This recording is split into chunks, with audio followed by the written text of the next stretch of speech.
Doesn't matter who we played today, a good team, a bad team, a college team, a high school team, we wouldn't have won the game. Well, it was a T-shirt and hat game entering this contest between the Buccaneers and the Saints. If the Bucs would have won, they would have clinched the NFC South. That did not happen, not after New Orleans beat Tampa Bay in impressive fashion, 23-13 on this field. The field's now getting switched over for the ReliaQuest Bowl.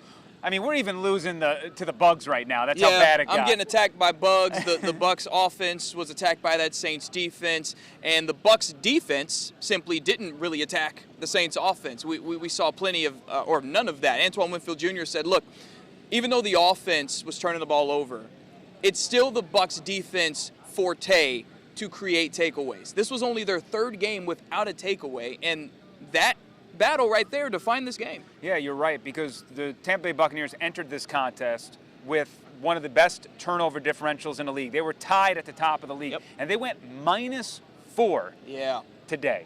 That is uncharacteristic of this team. We know Dave Canales' first rule, his most important rule, protect the football. Baker Mayfield had 2 interceptions. Rachaad White had a costly fumble in the third. Trey Palmer had a costly fumble in the fourth, which would have been a monster touchdown, and he just stumbled over his own 2 feet.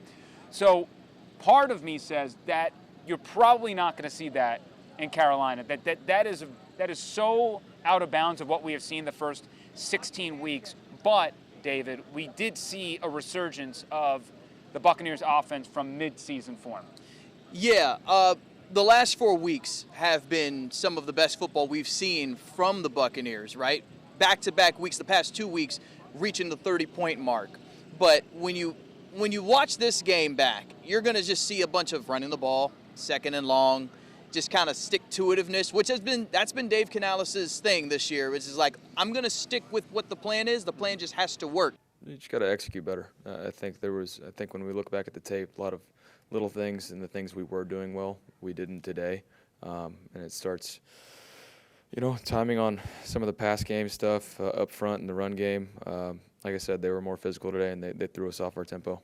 The total yards for the Buccaneers were 349 yards in this game. Baker threw north of 300, but through the first 3 quarters, Baker Mayfield had 89 yards to his name. There it is. The Bucs had 129 total yards. Right. So when the game was 20-0 and the fourth quarter came on, defenses tend to play a little bit softer. Correct. They're trying to burn clock, and things tend to work out in the opponent's favor because that's just how it works. Right.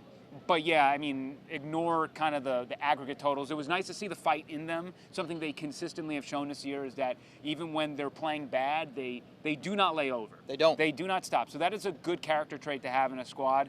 I think it would be unfair to look at the final box score and say, wow, look at this. They outgained the Saints. It was like, nah, the Saints kind of pulled off in the fourth quarter and had this one in the can almost. Yeah.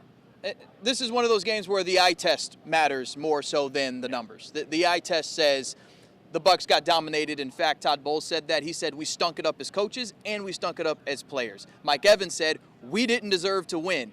And everybody we spoke to in the locker room said the Saints just played like the more physical team. It seemed like they wanted it more. Yeah, it was flat today. Absolutely.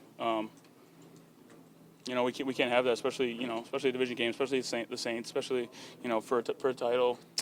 Very disappointed, to be honest with you. It's a sickening feeling.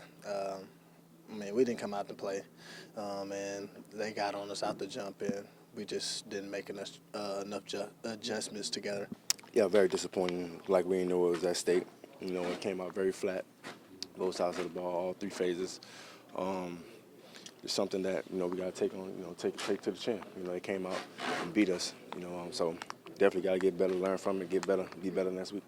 As bad as this was, it's not the end of the season, and that's again kind of what we're echoing, what we're hearing from the team echoing throughout the locker room. One last note here: Baker Mayfield, for the second time against the Saints this season, took a very late hit. He did. Against the Saints. Tristan Wirfs had some restraint when we talked with him.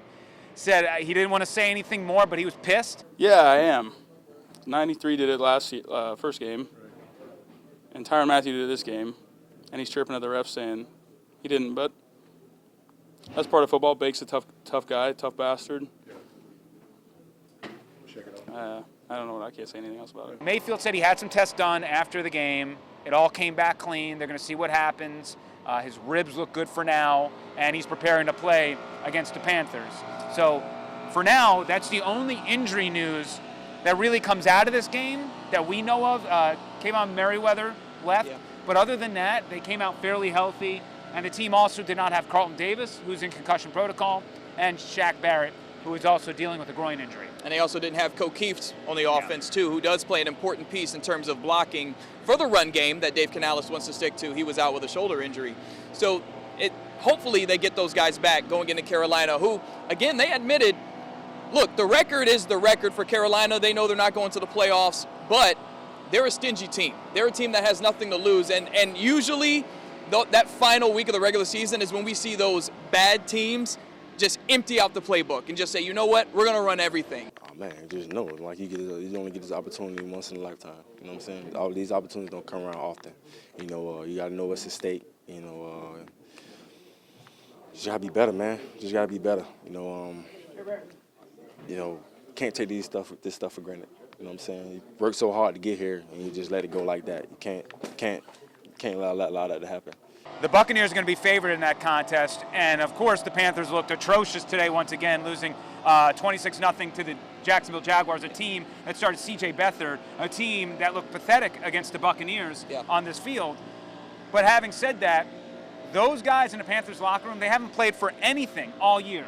So this is their one shot to have some sort of effect in the postseason because they're going on vacation, and a lot of those guys are fighting for jobs in 2024. So it's not going to be a walk in the park.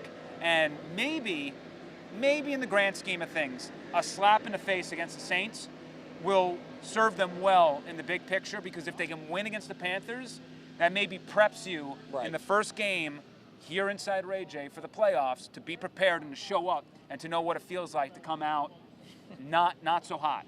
So that's what's on the line next week. We'll see what happens. This could be the last time we're in Raymond James Stadium for the season. You're right. You are right. If not, we'll see you back here in a couple of weeks.